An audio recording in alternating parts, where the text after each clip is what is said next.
Junior NTR నటించిన దేవర cinema release అయి వారం దాటినా కూడా మంచి కలెక్షన్స్ రాబడుతూ ముందుకు సాగుతోంది.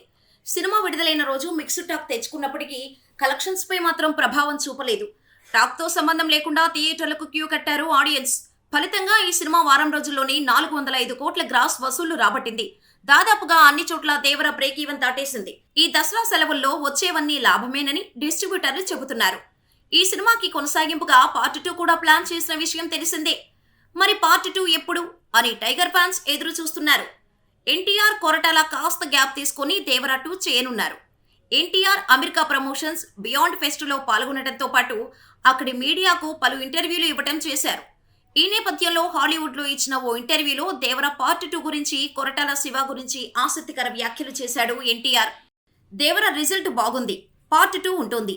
ఆల్రెడీ కథ సిద్ధమైపోయింది, దాన్ని ఇంకా బాగా రాసుకోవాలి. దేవర పార్ట్ 2లో ఓ 2 మేజర్ సీన్స్ కూడా షూటింగ్ అయిపోయింది. డైరెక్టర్ కొరటాల శివకు మొత్తం అన్నీ వదిలేసి ఓ నెల రోజులు రెస్ట్ తీసుకో, హాలిడేకి వెళ్ళు అని చెప్పాను. ఆ తర్వాత వచ్చి మళ్ళీ దేవర 2 మీద వర్క్ చేయమని చెప్పాను. దేవర 2 పార్ట్ 1 కంటే ఇంకా పెద్దగా గొప్పగా ఉంటుంది అని తెలిపారు. అంటే పార్ట్ 1 రిజల్ట్ను దృష్టిలో పెట్టుకొని పార్ట్ 2 కథలో కీలక మార్పులు చేర్పులు ఉండబోతున్నాయన్నమాట. అలాగే ఈసారి యాక్షన్ బ్లాక్ లో అంతకు మించి ఉండబోతున్నాయి. మరి దేవర 2 ఎలా ఉంటుంది, ఎప్పుడు ఉంటుందో చూడండి.